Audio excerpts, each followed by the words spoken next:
Hello everyone. तो आज हम डिस्कस करेंगे बीएससी मैथ्स सेमेस्टर 1 का एक मोस्ट इम्पॉर्टेंट क्वेश्चन जो कि बार बार प्रीवियस ईयर क्वेश्चन में पूछा गया है। क्या है? Define partial ordering and totally ordering relations with one example. और इसके पहले वाले वीडियोस अगर आपने नहीं देखा है तो डिस्क्रिप्शन बॉक्स में लिंक है, आप वहाँ से देख सकते हैं। वहाँ पर मैंने टाइप्स ऑफ रिलेशंस में आपको ये बताया था कि इक्विवेलेंस रिलेशन किसे कहते हैं, जो रिफ्लेक्सिव, सिमेट्रिक और ट्रांजिटिव तीनों हो। और मैंने आपको ये भी समझाया हुआ था कि रिफ्लेक्सिव किसे कहते हैं, सिमेट्रिक किसे कहते हैं और ट्रांजिटिव किसे कहते हैं। तो प्लीज़ एक पर्टिकुलर सेमेस्टर 1 के लिए प्लेलिस्ट बना हुआ है, तो आप उन सारे क्वेश्चंस और टॉपिक को अपने नोटबुक में नोट कर ले। Without wasting a little bit time, let get started. Now define partial ordering and totally ordering relations with one example. तो सबसे पहले हम बात करते हैं पार्शियल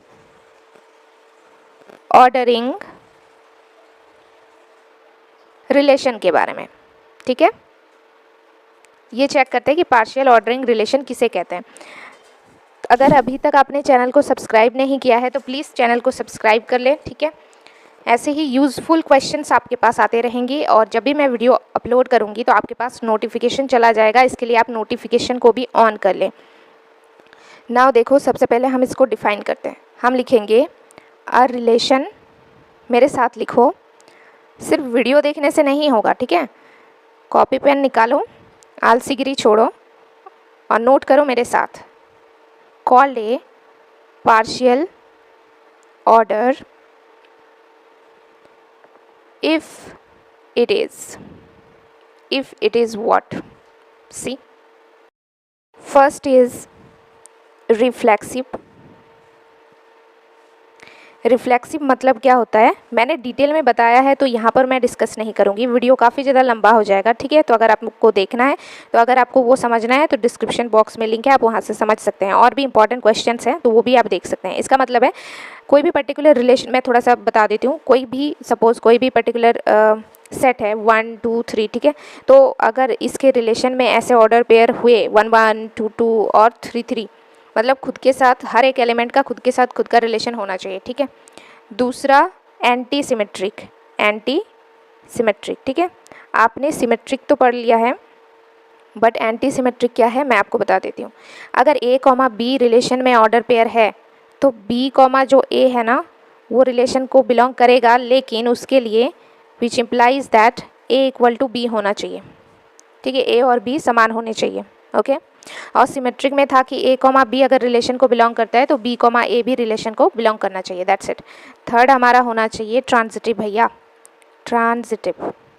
ठीक है, ट्रांजिटिव का मतलब क्या है? अगर ए कॉमा बी रिलेशन को बिलोंग करता है,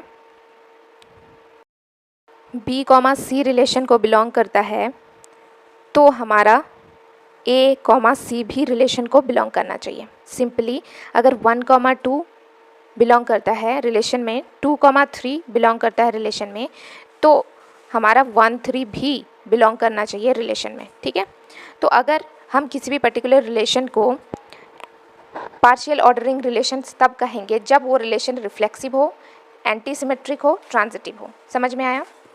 नाउ अब हम देखते हैं, इसका एग्जाम्पल देने के लिए बोला है, तो चलिए इसका एग्जाम्पल देख लेते हैं फटाफट से। तो इसका एग्जाम्पल क्या होगा? Let A is equal to 1 2 3 4 एक सेट है। तो हम इसको पार्शियल ऑर्डरिंग रिलेशन तब कहेंगे अगर इसमें ऐसे ऑर्डर पेयर हो 1 1 2 2 3 3 4 4। ये तीनों रिफ्लेक्सिव भी है, एंटी सिमेट्रिक भी है, ट्रांजिटिव भी है। देख लो, रिफ्लेक्सिव सबके साथ 1 2 3 4 है, तो सबका खुद के साथ खुद का रिलेशन है। एंटी सिमेट्रिक ए कॉमा बी ऑर्डर पेयर में बिलोंग कर रहा है और ए और बी दोनों बराबर होना चाहिए, तो देखो दोनों बराबर है। ट्रांजिटिव की बात करूं तो 1 1 2 2 3 3 4 4। अगर ये पहला कंडीशन है ट्रांजिटिव के लिए, दूसरा कंडीशन है कि अगर ए कॉमा बी रिलेशन को बिलोंग करता है और बी से स्टार्ट होने वाली कोई ऑर्डर पेयर रिलेशन में है ही नहीं, तो भी ये ट्रांजिटिव होगा। मतलब बी से स्टार्टिंग होने वाली अगर कोई ऑर्डर पेयर है तो ए सी होना चाहिए। समझ में आया? और अगर बी से स्टार्ट होने वाली कोई एलिमेंट है ही नहीं, तो फिर वो भी क्या होगा? ट्रांजिटिव होगा। उसके लिए ए सी की रिक्वायरमेंट हमारे को नहीं है। ओके, तो ये हमारा एग्जाम्पल हो गया इसका पार्शियल ऑर्डरिंग रिलेशन का। ठीक है, तो एक तो हमारा कंप्लीट हो गया। अब हम बात करेंगे टोटल ऑर्डर रिलेशन की। Now next is total order relation. तो सबसे पहले इसको डिफाइन करते हैं। हम लिखेंगे अ पार्शियल ऑर्डर, और यहाँ पर मैं आपको एक चीज़ बताऊंगी, ठीक है, इंपॉर्टेंट सा। A partial order relation A is called total order relation if every element of A are comparable, that is for each x, y belongs to set A। ठीक है, तो ये क्या कह रहा है कि मैं आपको वो चीज़ इंपॉर्टेंट अभी बता देती हूँ। देखिए, ये जो टोटल ऑर्डर रिलेशन है ना, टोटल ऑर्डर रिलेशन सिंपली ये कहता है कि सबसे पहले उसको पार्शियल ऑर्डर रिलेशन होना होगा। बट पार्शियल ऑर्डर रिलेशन के लिए ऐसा कोई रिक्वायरमेंट नहीं है कि उसको टोटल ऑर्डर रिलेशन होना पड़ेगा। समझ रहे हो? सबसे पहले टोटल ऑर्डर रिलेशन के लिए पार्शियल ऑर्डर रिलेशन होना जरूरी है। तो पढ़ो, partial order relation A is called total order relation if every element of set A are comparable, that is for each X comma Y belong करना चाहिए set ए के अंदर। ठीक है, तो इसका एग्जाम्पल लेते हैं।